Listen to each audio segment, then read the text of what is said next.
umpisahan na po agad natin ito pong ating talakayan. Alam nyo ba, hindi pa nananalo itong si Kibuloy, may panibagong kaso na naman. Hindi, totoo mga kababayan, hindi pa nananalo si Kibuloy, may panibagong kaso na naman. Kaso ng ano mga kababayan, pangunguha ng hindi po kanila, pagnanakaw ng hindi kanila. Ano po, dahil yung ginamit na kanta mga kababayan sa campaign ad nitong si Kibuloy, hindi pala nila binayaran or hindi pala nila ipinagpaalam doon sa may-ari yung kantang ginagamit nitong si Kibulok. At ang isa pa dyan mga kababayan, yung may-ari po kung matatandaan nyo ay nag-claim na hindi pa nga naman nananalo, nagdanakaw na po agad. Nangunguha na agad ng hindi po kanila. So ngayon, nagsampa po ng kaso yung may-ari ng kanta mga kababayan na ginamit po sa proclamation rally nitong si Kibulok. Ibig sabihin, hindi po nila binayaran, basta lang nila kinuha yung kanta ng may kanta, tapos ginamit po nila. Alam ko, yung mga matatagal dito, alam nyo, pagka pinag-uusapan ay mga copyright, isa po tayo sa masigasig na talagang nakakapagpaliwanag yan kahit papaano kasi nahawakan po natin dati yan nung issue ng Itbulaga. Ano po ngayon, kung titingnan nyo, basahin po natin etong naipost ng News 5. Sabi po dito, just in or kapapasok lamang, nagsampa ng kasong copyright infringement ang hip-hop artist na si Omar Baliw laban kay Pastor Apollo Kibuloy sa Pasig Hall of Justice tungkol ang kaso sa hindi otorisadong paggamit ng umano'y kanta ni Kibuloy sa awiting K&B sa proclamation rally nito sa pagkasenador sa Pasig City. Ito kasi yung isang patunay na akala ko ba mapera etong si Kibulok mga kababayan, simpleng kanta lang, babayaran lang nila, hindi pa nila nagawang bayaran at basta sila gumamit ng kanta ng may kanta ng hindi man lamang po nila pinagpapaalam dun sa may-ari. Akala ko ba malinis yung pastor? Akala ko ba magagaling yung mga abogado na nakapaligid kay Kibuloy? Simpleng kanta lang, hindi nyo alam na pwede kayong kasuhan dyan? Diba dahil nga mga kababayan, basta nila kinuha yung kanta at hindi man lang nila pinagpaalam, natural magre-react yung may-ari. Ginamit mo yung kanta nitong si Omar Baliw tapos hindi mo man lang ipinagpaalam, ginamit mo pa sa pangangampanya mo. Ito nga yung isang patunay sa totoo lang na hindi pa nga nananalo, Magna na. Magna Carta, hindi ko naman sinabing di pa nananalo, mangunguha na ng hindi po kanila. Baka naman sabihin ng iba, Sir Jake, baka malay-bilus ka dyan, hindi naman kinuha. Magre-reklamo ba etong may-ari ng kanta kung hindi kinuha? Kung pinagpaalam or kung binili nila yung kanta. Kaso ang problema hindi basta nila kinuha, anong tawag doon? Diba mga kababayan, natural magre-react yung may-ari at magsasampa ng kaso laban kay Kibuloy. Yung mga dyan yung mga nagsasabi dyan na malinis si Kibuloy, hindi pa nga nananalo, may kaso na naman. Diba? So ngayon, punta naman po tayo dito. Yan, sa isa pang post na nakita natin mga kababayan galing po kay DJ Chacha. Ito po yung kasama ni Ted Pailon sa mga programa po nila sa umaga. Po do sa radyo. So ngayon, ito po yung kanyang inilabas nung March 20 mga kababayan na post. Sabi po dito, ang tatapang sa likod ng keyboard. Nung hinahanapan ng mga dokumento na magpapatunay sa mga pinapakalat sa social media, walang maipakita. Sumagot na lang ng next time, hindi na po magbabase sa mainstream media. Kasalanan pa ng mainstream media. Tigilan ninyo kasi kakanood sa fake news vloggers na ang tingin sa kanilang mga sarili ay journalist. Sino ba mga kababayan yung pinapatamaan dito? Di yan, sina Crisette, sina Lopez na mga fake news. Dahil nga, paano ba naman natin masasabi na sila ay fake news? Kasi nga kita nyo naman, nasunog sila mga kababayan doon po sa hearing ng Tricom. Wala silang ebidensya. Wala silang maipakitang patunay doon sa mga sinasabi po nila. Yung isa lantaran pang gumawa ng fake news. Tapos ang katuwiran nung nasusukol na, hindi na po kami kukuha next time ng mga detalye sa mainstream media. Pinapalabas pa na kasalanan ng mainstream media kung bakit fake news yung ipinapakalat nila publicly. So ngayon, kung titingnan nyo mga kababayan, ito pa yung sabi dito. Hindi kasalanan ng mga mainstream media na mas nagre-relay kayo sa Vloggers for News. Dapat may masampulan sa mga nagpapakalat ng maling impormasyon. Kasi kung walang masasampulan, hindi magtatanda ang mga yan. Yan po mga kababayan, yung mismong sabi nitong si DJ Chacha na kasamahan ni Ted Filon. Kaya nga hindi ako naniniwala na yung si Ted Filon mga kababayan, DD-shit yan. Diba? Kaya hindi ako naniniwala na DD-shit yan. Yan ay alam naman natin na dilawan. Dilawan na nagre-react lang sa mga bagay-bagay. So ngayon, kung titingnan nyo, tama nga naman yung sinasabi dito, kung walang masasampulan, hindi po magtatanda yung mga yan. Uulit at uulit yung mga yan. Gagawa at gagawa ng kasalanan yung mga yan. Kita nyo ba? Pagkakalabas nila ng Tricom, mag-aangas, magyayabang na naman. Pagka naando dun sila sa Tricom, tatanungin, parang mga walang alam. Pagkakalabas ulit ng Tricom, magyayabang na naman at palalabasin na ginigipit sila, sinusukol yung kanilang malayang pagbibigay ng pahayag. Pero ang pinakamatindi pa dyan, yung mga hindi pa uma-attend na ipinapatawag, sila pa yung may mga ganang magsabi na nasusukol yung kanilang karapatan pagdating po sa malayang pamamahayag, ginigipit sila ng ating gobyerno. Paano nila nasabi na ginigipit sila? Hindi nga po sila uma-attend. Kaya nga dapat, kung tutuusin, kung hindi na uma-attend yung mga vlogger na ipinapatawag ng Tricom, much better pagka ayaw tumugon sa Sabina, labasan na ng warrant of arrest, tapos ipa-aresto na yung mga yan para magtanda. Kasi hindi po magtatanda yung mga yan pag hindi po nasasampulan. Ano po ngayon, punta naman po tayo dito sa next topic po natin. Kasi, eto yung patikim pa lang pala yung nangyari sa Tricom nung nakaraan. May mas mangyayari pa pala sa mga susunod na araw kapag etong Tricom ay nagpatuloy sa investigasyon kaugnay po ng mga disinformation. Kasi biruin nyo sabi dito ni Representative Franz Castro, no political colors, House Pro versus fake news, not politically motivated. Hindi daw po, walang political color, hindi pinupolitika yung mga vlogger na iniimbestigahan. Sila lang ang nagsasabi na pinupolitika po sila. Pero ang totoo dyan, kaya sila iniimbestigahan kasi may mga pinapakalat po sila na maling impormasyon at nagpapakalat po sila ng fake news. Ano po? So ngayon, ito, i-play po natin. Nakontento ba kayo, Congresswoman, o kulang pa? Well, kulang pa. Mapapatuloy yung yung hearing sa mga susunod na araw. So, Ate Joy Salay, may galab shoutout yan 30 yan ng mga vloggers na ipatatawag. Kaya, so ito lang naman. So kami talaga, syempre, yung mahalaga sa amin yung freedom of expression, di ba? Yung speech. Pero syempre, mahalaga din yung truth, no? Kailangan nanggagaling sa katotohanan kahit na yung opinion. So, yung tunay na informasyon. So, hopefully, makagawa din ng guidelines kaugnay dyan. Ano bang pinaka-objective, Congressman Franz, na magkakaroon ng patakaran bago ka makapag-post ng... Okay, Ma'am Lotlot Formaran, may galab shoutout po Thank you po sa pakape. Vlog? Ganun bang gagawin natin? Well, ang objective talaga, parang makagawa ng guidelines, pero hindi naman mag-infringe doon sa freedom of expression.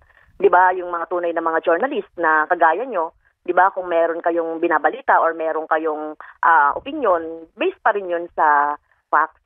Tama. So hindi pwedeng mag-imbento, kasi makakagulo 'yun, lalong-lalo na kung marami kang followers, dapat talaga ay totoo.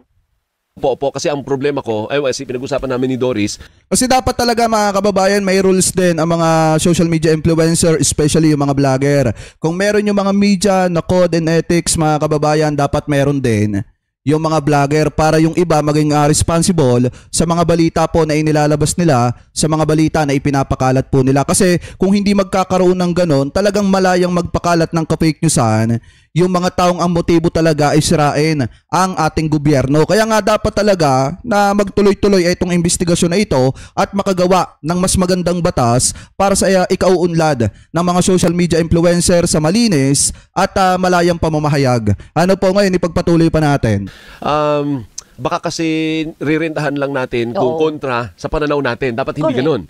Kasi may freedom dapat. Dapat tama. May clear definition of terms. Wala dapat politika, wala namang colors dapat. So lahat dapat na magba-vlog ay dapat ay walang Eto talaga yung vlogger na lantarang gumawa ng fake news. Natatawa ako dito kasi sa totoo lang mga kababayan, ang tingin dito ng mga taga-suporta ni dating Pangulong Duterte, expert pagdating sa West Philippine Sea. Expert pagdating sa West Philippine Sea. Mantakin nyo. Sa sobrang pagka-expert, sumobra yung katalinuhan, nakagawa ng fake news dun sa mismong TRICOM. Hindi niya alam na nasa hearing siya. Sa sobrang katalinuhan niya mga kababayan, nabanggit niya na ang Pilipinas gumagamit din ng water cannon. Anti-Duterte lang or anti-Marcos or anti-something, someone. Kaya dapat ay para sa lahat, applicable ito para sa lahat ng mga ng mga vloggers. Tama. At saka mahalaga pala dito Alvin, as far as Makabayan Black is concerned, yung platform. So paano ba sila filter ba ang tawag doon o paano ba nila tinitignan itong mga pinopost kung ito ay kung ito ay talagang totoo or paano nila pina-fact check. So mahalaga sa amin dito yung platform. Nalinaw ba 'yon? Ulinigan ko yung tungkol sa sponsored pala yung kanilang training ng China ba 'yon? Oo, sa Beijing. Sa Beijing. Hindi ko na nasundan 'yon. Ano nangyari doon? Hindi ko rin naabutan. Hindi mo naabutan, pero narinig mo yung bigor niya. Naalala ko yun na parang may training sila na sponsored ng China. Inamin naman ni Trixie Angeles. Kasi nag-post sila ng mga picture nila doon sa yung square, partner, Chinaman? Tama ba? So doon na nagkaroon ng katanungan. Inamin naman sa hearing ni Trixie Angeles na China nga ang nag-sponsor ng kanilang seminar doon. Samantalat kami, pagpupunta kami ng ibang bansa, kanya-kanyang gastos mga kababayan. Kaya nga yung mga nagtatanong dyan kung bakit hindi ako sumasama sa China o kaya sa mga out of town ng mga kasamahan nating vlogger, kasi mas inuuna ko yung importante. Yun yung sagot ko dyan, mga kababayan, kasi wala naman talagang nag-i-sponsor sa amin na katulad nung kina Trixie Cruz Angeles na talagang bayad yung pagpunta dun sa mga China, binabayaran yung kanilang tutuluyan, kanilang pagkain, tinuturuan pa sila ng training kung paano maging magaling sa kanilang pagbablog at pagpapakalat ng mga balitang katulad ng pinapakalat nila. Wala kaming ganon. Kaya nga mga kababayan, yung mga nagtatanong lagi dyan, bakit hindi tayo kasama pagka pumupunta ng mga Hong Kong? Kasi nga, mas inuuna natin yung importante. Oo nga. So, hindi namin alam bakit may ganito, no? Kasi, pagdududahan mo yung mga ganito mga training. Bakit sa China sponsored yung mga vloggers sa mga ganitong mga training? Well, makikita mo na talaga siguro yung sa tingin ng committee, no, yung bias. Tapos yung stance nila kontra doon sa pagkontra naman ng Philippine government sa ginagawa ng China. In effect, parang kinakampihan nila yung posisyon ng China. Yung naratibo ng China ang kanilang ina-adapt. Tama. Diba? Kasi mas madali ninyo makikita buhat nung sila ay nag-training sa China, yung kanilang naratibo na ipinapakalat, anti-government na. Antay dun sa ipinaglalaban ng Pilipinas sa West Philippine Sea. Kaya nga mapapansin nyo mga kababayan na hindi rin natin may iwasan na huwag isipin na sila po ay sineminer ng China, in-educate ng China doon sa kung ano yung gagawin nila para depensahan yung China sa agawa ng teritoryo sa West Philippine Sea. Hindi natin may iwasan na wag isipin yan, lalo na at funded ng China yung kanilang seminar. And then yung kanilang tinutuluyan, funded din ng China. And then yung kanilang kinakain, siguro funded din ng China, mga kababayan. Oo, tama. Dangerous yun no? Dangerous yun yung narrative ng China yung ina-adapt nila. Kasi ngayon nga, no, parang tinrain sila, no, para magsalita about that. So paano na yung ating posisyon kaugnay diyan? At saka yung iba nire-red tag partner pag kumontra, at lalo na kung medyo makakaliwa, red tag agad. Papangalanan komunista ka kaagad. Hindi ba may ganun, France? Tama. Yes, nararanasan namin yan, red tag kaagad o ano man. Kahit nga mga issues red tag mga issues ng pagtaas ng sweldo, benepisyo, yung human rights, mga gano'n, nire-red tag talaga. So anong ending nito? Anong dulo nito? What is the objective of doing this? May iiyak na naman na vlogger. Ang dulo niyan mga kababayan sa mga susunod na hearing, may mga iiyak na naman na vlogger. Ngayon hindi pa tayo maabot dun, para hindi pa malinaw. Ano bang talaga ang gustong mangyari ng mga congressman? Anong objective? Ang objective yun nga makagawa ng yung guidelines talaga kaugnay dito sa mga pagbablog, pag-express ng opinion. Tama. At saka yung siyempre doon din sa mga platform, no, paano ba talaga pinagagana yung mga fact-checking, etc. So kasi meron din akong meron din kami nalaman na minomonetize pala yung mga ganito. Kaya yung mga sensationalized na mga vlog, no? Yun ang pinapanood ng mga tao. So pag mas marami kang viewers, no? May ganon. Kaya ewan ko lang kung tinatanggi kasi ng TikTok nung tinanong ko. Sa Meta, wala naman, hindi naman dumating for the last 2 hearings. Yun pa yung malalaman natin dyan. Oo. Sa nakaakibat ng mga guidelines, ma'am, ay mayroon yung tinatawag natin na accountability rin nila. Oo. Tama ka, Doris. Yes. Oo, tama ka, Doris. Accountability. Kaya yung mga vlogger na resource person ng last time, na-realize nila na mayroon sila talagang excesses or na-realize nila na meron talaga silang fake na or hindi maayos na informasyon, no? Kaya siguro na-realize nila nag-iiyakan sila, ayaw nilang ayaw nilang ma-contempt. Yeah. Kailan nagsiring, Kong? Ayun, accountability. Eto, maliwanag Ano yung sinasabi ni Congressman Franz Castro? Na-realize ng mga vlogger na umattend. Kaya nag-iiyakan sila na may mali talaga. And then ang isa sa mga purpose kaya nag-iiyakan yung mga vlogger na yun kasi ayaw nilang ma-contempt. Dapat yung mga vloggers na naggagawa ng mga content. Opo. Kailan next hearing, madam? Ay, wala pa. Wala pa? Kasi start na wala pang schedule. Start na kasi by 28 ang local campaign. Kasi nga mangangampanya din. Mangangampanya yung iba. Oo, sa Friday na yun. Sa Friday na yun, 28. Oo, so magiging busy pero marami din. naman member ng TRICOM na either hindi na magkakampanya or hindi na tatakbo. Kaya matutuloy-tuloy pa rin. Sige, Kong, maraming salamat sa oras po ninyo. Thank you, ma'am.